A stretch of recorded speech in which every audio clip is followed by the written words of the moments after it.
Hey, vinyl community. Welcome back to Dad's on a Budget Vinyl. My name is Mark. I really appreciate you being here.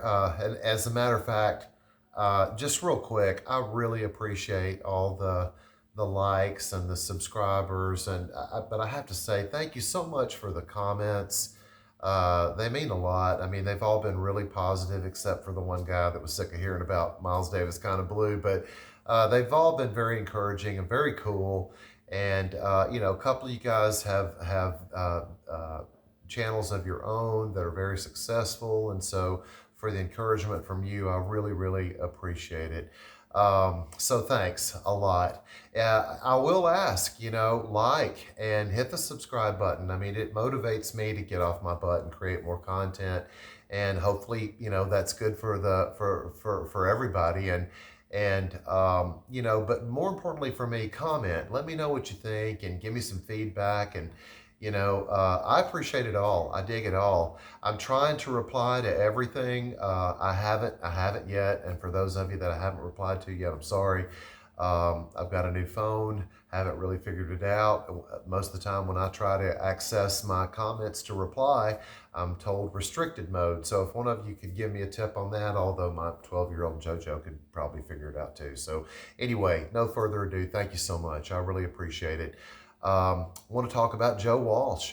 I started the channel because I wanted to shine a light or showcase some artists and some bands and some records and even some songs that for one reason or another don't get a lot of love, or maybe as much love as I feel that they should. But maybe we're biased or a little over it or whatever. I'm not so sure. I think the bias thing is what's going to apply to Joe Walsh for the most part. But for those of you that know and love Joe Walsh, and even those of you that don't, I want you to, of course, if you don't know him, you can't forget what you know about him. But anyway, for those of you that know Joe Walsh, forget for a moment everything that you do know about Joe. Forget the class clown, stoner, party till you puke, tank top, and running for president in '76 with the slogan "Free gas for everybody," and even for a moment, forget about Joe Walsh, the Riffmeister. Funk 49 and Walk Away and Rocky Mountain Way and Life's Been Good and Victim of Love and Life in the Fast Lane and Hotel California. He's got, I'd say in the book of 100 greatest riffs, Joe's got to have at least 8 or 9 of them in there, right? But forget about that for a moment. And the reason for it is because I want to showcase his ability to write a really beautiful melody, to write a beautiful song. And I don't think that most people don't know Joe Walsh as that at all. And so I want to kind of shine a light on that. We're not going to talk about a ton of records, maybe half a dozen or so today that I feel showcase that perfectly. We all know Joe Walsh, got his big start, his professional start in the James Gang. And the James Gang had been around for a couple of times, for a couple of years. I think a lot of us, there's a common misconception, two of them maybe, that James Gang was always a power trio, and that Joe Walsh had always been was a founding member of the band. And neither one of those things are true. The James Gang had been for a band for a while. As a matter of fact, Jim Fox had been around for a while playing percussion and drums in the Outsiders, another Cleveland, Ohio band that unfortunately for Jim, he left the band and they had a hit with Time Won't Let Me. But then unfortunately their drummer was drafted, so he was back in the band and toured with them for a while, but got the idea from listening to the Kinks and some other English bands, really wanted to kind of move off and do his own thing, and started James Gang. And they were a quintet, and they had kind of a revolving door of musicians there for a while. Joe Walsh was not the first or even the second guitar player for the James Gang. But I guess the story begins with Glenn Schwartz. Glenn Schwartz had come over from the States, gotten out of the Army, had been serving in Germany, comes over. He's a grown man. He's 27 years old, and these other guys are young, early 20s. But man, he's a hot stuff guitar player, and he can play Hendrix. and he can play Beck, and he can play Jimmy Page, and he can play, Elmore James, and all these other, great blues cats. So he comes, he joins the James Gang. They start to develop kind of a following, but it's reported that Glenn Schwartz is AWOL. Before the heat can come on too hard, he bails, heads to California, which, to his credit, lands on his feet, ends up in Pacific Gas and Electric, but that's another story. A few days with Glenn Schwartz being gone, Joe goes and knocks on Fox's door and says, "Hey man, can I audition for Glenn's spot?" Joe had currently been playing in a band called the Measles, but that circle was pretty tight. Those musicians all knew each other. Joe had a small following. Glenn had a pretty huge following, and stepping into his footsteps and going and asking for the gig, I mean, that took some cojones, but that's what he does. Asks for an audition, and the rest, as they say, is history. And Joe's in the band, and they start to tour locally and develop a name for themselves. Joe Walsh was a really, really good guitar player. They started to develop some local cred, and one night Robert Stigwood is rolling through town, Cream's manager, and goes and sees the band and is really impressed. And the next thing you know, the band has been asked to come to Chicago to open up for Cream in the Grand Ballroom. This is probably June of 1968. Joe joined the band in January 68, so here it is, June, just 6 months later, and they're being asked to go and open up for Cream, which is a huge deal, right? At the time, Cream was huge. Sunshine of Your Love, White Room, I mean, Tales of Brave Ulysses. They had great songs on the radio at the time, huge success. So they're headed to Chicago to open up for Cream. On the way, they lose a band member that just doesn't really want to do it anymore. And then they get there, and their lead singer, the night of the show, says, "Man, I don't really think I want to go on. I'm not going to do this." So now they're a three-piece. According to Joe, they had to go on. They had to play because they needed gas money to get home. So imagine that. So, it's incredible to me in that little span. I mean, Joe had to learn how to be a lead frontman, not just a lead guitar player, to be the lead singer, the frontman, the guitar player, both rhythm and lead, and basically to carry the band. So, it's amazing to me that he was able to rise to the occasion to do that, but he did. And at that time, the James Gang was Jim Fox, Tim Chris, I believe, on bass, and Joe on guitar, and sometimes organ, and maybe a few other little things. So that's basically the band. They did the Power Trio thing that night. Power Trio, boy, that again took cojones, because they're opening up for, at that time, the world's most famous power trio with Jack Bruce, Ginger Baker, and Eric Clapton of the Cream. So they love the set that they play. The audience loves the set they play. Cream loves the set they play. It's all uphill from there. And I guess within just a few months, Bill Simzik of ABC Dunhill comes calling and becomes their producer, and signs them to ABC Dunhill, actually a subsidiary of theirs called Bluesway. Signs them up to Bluesway to produce their first album, and they did, and it's Your Album. And this is a fantastic album, and for a lot of James Gang fans, try saying that 5 times fast, this is their favorite James Gang record. And I get it. It's got a really great feel. It's got a really great vibe, and I love a good three-piece. Okay, and we know that the album doesn't have any hits, but it's got some great songs. It's got Funk 48, which precedes Funk 49, that we all know. But to me, it opens up with the silly little warm-up intro, and then goes right into Take a Look Around, which is a Joe Walsh written, organ driven song. Now, of course, in the song, he gets to play a little guitar, and does really well of doing that. But I think right there is a precursor of the type of music that Joe wants to play. He doesn't want to just be a hotshot guitar player. He also wants to write some catchier, more melodic things, okay? And I think that's a good precursor of things to come.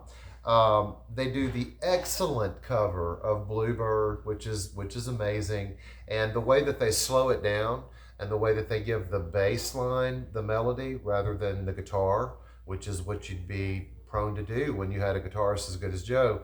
But then the way they come in, all of that arrangement was all Joe Walsh. And so hats off to Stephen Stills and the Buffalo Springfield for writing the song in the first place. But just a couple of years later, here's James Gang covering it and doing it in mighty form. And then on the second side, the song Collage. I love it as well. It's almost like a Joni Mitchell song, and you may laugh at that. I saw that smirk, okay?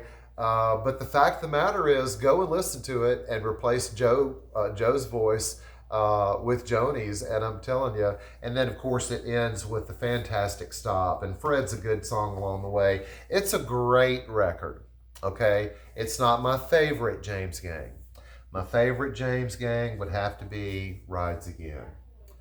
And in my hot sports opinion, this is the best James Gang album from this lineup, which would mean it would be the best James Gang album of all of them.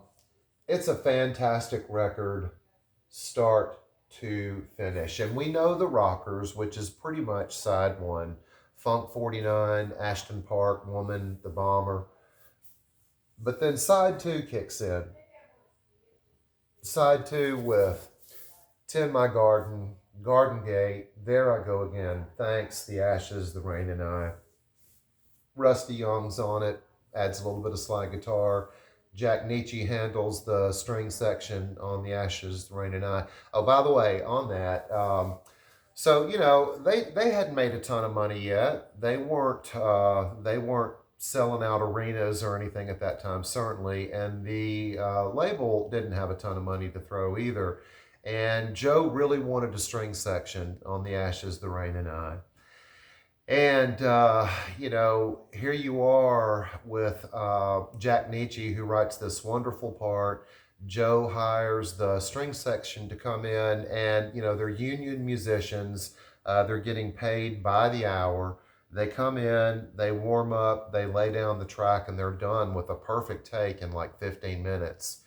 And they're just about to pack up, and Joe's like, hang on, guys, could we just play it one more time? And he talks them into playing it again. We're only 30 minutes in now. And then he says, hey, could we do it one more time? And they do it again. That gives them 3 different recordings of that same session of that string section. And instead of multi-tracking or bumping or whatever they would call. In other words, instead of using one take 3 times overdubbed, they used 3 completely different takes, which with their imperfections, because they're all exactly the same, but because a group of people can't do everything exactly the same way every time, 3 times in a row, there's some slight, so it gives it just kind of a different sound. Anyway, it's a gorgeous song. It'll fill your room. It's absolutely beautiful. Tend My Garden is wonderful. It's another one of those little playful organ written and driven pop ditties, really. Garden Gate, which is just Joe solo acoustic guitar, and one of my favorite, I wish, really, to be honest with you, I wish we had gotten more just Joe solo acoustic. Because that is some of my favorite stuff. There I Go Again. What a wonderful little playful song. Thanks. Ashes Running Out. Listen, I'm telling you, top to bottom, it's aged really well. I heard Funk 49 the other day. I was just listening to some James Gang, had it loaded on my phone because I wanted to get in the groove for this video.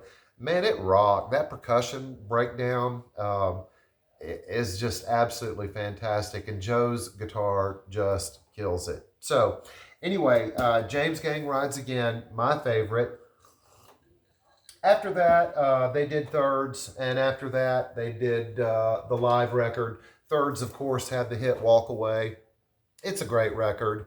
Um, and there's another couple of Joe Walsh slower organ driven type things on that as well. But that's not one of my favorites. And this isn't about the James Gang. This is about Joe Walsh. And so after the Thirds record, and of course the live record had been recorded along the way, after the Thirds record came out in 71, Joe really kind of, he's the only melodic instrument in the band with the either piano, keyboard, or certainly his guitar.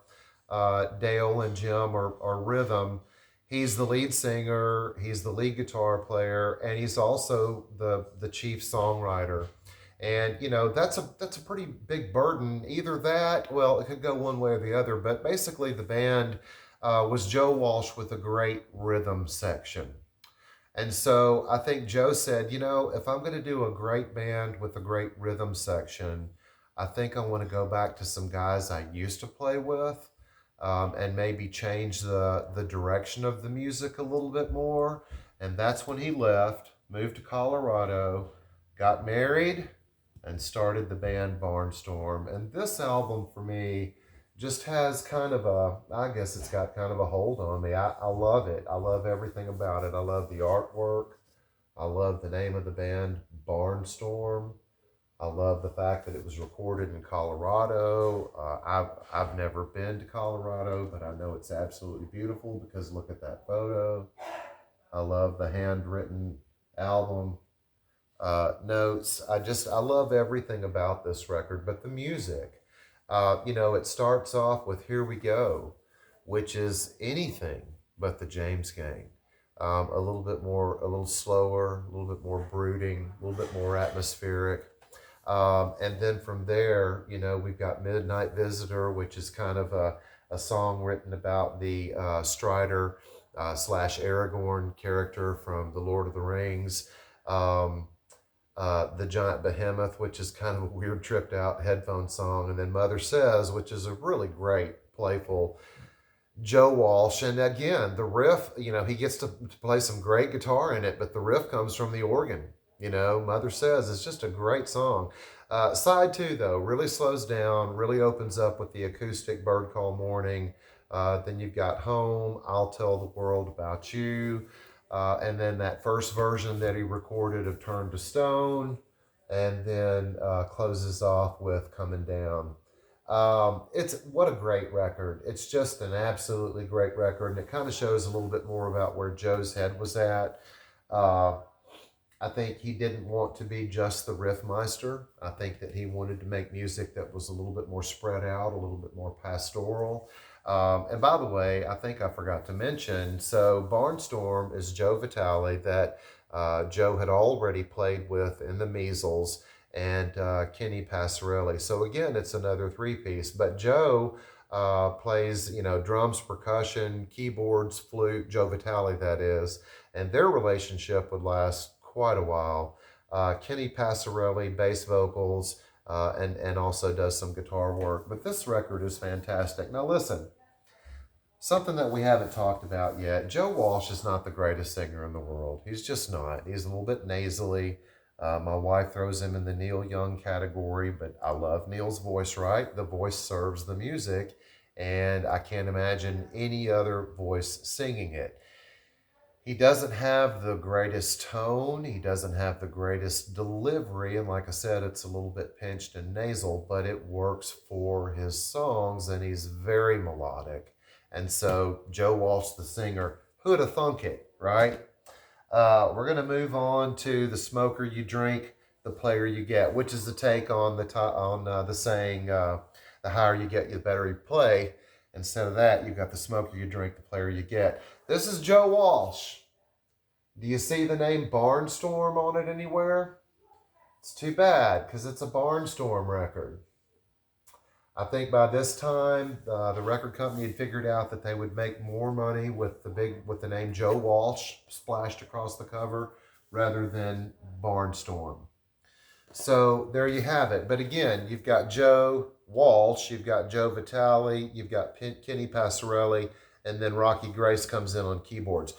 This is a great record, Rocky Mountain Way. Who knew Rocky Mountain Way was a Barnstorm song, right? You've got Rocky Mountain Way, you've got Bookends, Wolf, which is great, Midnight Moody's, Happy Ways. Side 2 kicks off with Meadows, which is fantastic. I love that song. Then you've got Dreams, Days Gone By, and Daydream Prayer. You know, I'm going to tell you, just more evidence, okay? Now, Rocky Mountain Way gives him plenty of room to break out that slide and just completely wail, okay? But there's some melodic little pop gems on here, and I want you to break this record back out and put it on the turntable like I did the other day and turn it up and give me some thoughts. Next up's Joe Walsh. And so what? So, life is good after this record. He's married, they have a baby, they're in Colorado, he's with the band that he loves, they're making music that he loves. It's really good here. Rocky Mountain Way is getting some good airplay. He's developing a name for himself, which even though he's a little bit put off by the fact that he can't get the name Barnstorm on the record because he loved his buddies. But he's starting to develop a name for himself as Joe Walsh. Not just the guitar player, but also the solo artist. And then on his way, I think on their way to daycare one day, Joe's wife and his daughter Emma were broadsided by a drunk driver a couple of weeks, 2 or 3 weeks before Emma's 3rd birthday, and she was killed, which had to have been, horrific. And I just want to say, without going down too deep a rabbit hole here, I'm a father of 5. And I love them with all my heart. To think about losing one of them at any age, would be tragic. But to lose one of them at that sweet, precious, little squeezable 2-year-old age, boy, that would just be hardcore. And so anyone that wants to judge Joe for a little bit of substance abuse or a little bit of a kind of a blind eye to anything at all serious in the world, and maybe is more of a party animal, maybe there was a reason for that. Don't judge too harshly. We didn't walk in his shoes, but for him and Eric Clapton, so many others, losing a child, I don't even imagine. So he recovers, gets back in the studio, comes out with this album. So what? Guess what? Guess what? This album is also a Barnstorm album. Same cast of characters. Bill Szymczyk. Now we talked about Bill Szymczyk. I think we did when we talked about that very first James Gang record. That's a picture of him right there, okay? And he's their producer, not their manager, but their producer. Big time part of the story of Joe Walsh, and we'll come back to Bill here in a minute. So Bill produced the James Gang, Bill's producing Joe Walsh. And this record has, Welcome to the Club, which is the classic Joe Walsh rocker. It's also got Turn to Stone, which is a classic stoner FM radio, just absolute classic. But that side 2, Turn to Stone, Help Me Through the Night, County Fair, and Song for Emma. So Joe was in the studio. They were doing Help Me Through the Night. Bill Szymczyk, who managed another band, happened to say, I think some background vocals on that would be really cool, some harmony vocals, and I know just the band. Now, when you think harmony vocals, you usually think Everly Brothers or the Beatles or Crosby, Stills and Nash or, that type of thing. But at that time, this is 1974. So the Laurel Canyon sound, that LA sound, that acoustic sound, that vocal harmony sound is huge. And one of the big names and one of the big new up-and-comers since their very first hit in 72 is the Eagles. And Bill Simzik says, I think I know a couple of guys that could lay down some backing vocals for you on Help Me Through the Night. They bring, I believe it would have been Randy Meisner, Glenn Fry, and Don Henley in, and they do the background vocals for that song. And it's absolutely beautiful. It's a fantastic song. But when they got together and they heard that sound, maybe the seeds were planted. Maybe they weren't, because the Eagles were the Eagles and Joe Walsh was Joe Walsh. However, in 1975, Bernie Ledden, who I love, decides that he doesn't really like the slick direction that the Eagles are headed in, and he wants to bail. He wants to go back to things that are a little bit more bluegrass, a little bit more country. And, bless his heart, because he ended up playing on some of my favorite Americana records of that period. That's another story. The fact of the matter is that left a lead guitar spot open in the Eagles. And Bill Simzik, the same guy that suggested to Joe that he knew a couple of guys that could sing really well, suggests to the Eagles that he knows the guy. Remember Joe? He plays guitar really well. So the next thing you know, Joe Walsh is an Eagle. Joe Walsh is in the Eagles. That summer, Eagles Greatest Hits Volume 1 came out. I think that was just a precursor to get us oiled up for what would come out a little bit later on that year, which is Hotel California. Now, I know what you're thinking, and I know that there are some of you that are rolling your eyes. Okay, Hotel California, we've heard it ad nauseum. If I hear it again, I'm gonna puke, that type of thing. Okay, listen, man, I'm sorry. If you have the record, or if you have the CD, or whatever, next time you're in your vehicle, put the song on and crank it. It's a fantastic song. If you haven't seen it, the live version of the Eagles from, I think, about 1977, where Joe's got the red bandana on, Don Felder's got the double neck guitar. If you haven't seen that, it is the best example of live, soulful, absolutely killer electric guitar played between two people. I mean, it's Dwayne Allman and Dickie Betts. It's Stephen Stills and Neil Young.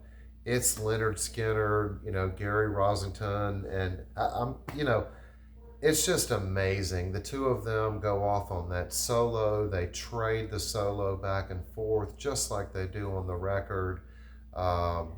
Anyway, it's just fantastic. But I digress, because I didn't bring this album out so that we could talk about the hit, Hotel California. I want to talk about New Kid in Town, the song written by Joe, J.D. Souther, and not Glenn Fry, but Don Henley. And Joe plays keyboard on that track, okay? And then we've also got, let's see here, side one. Oh my gosh, I can't see.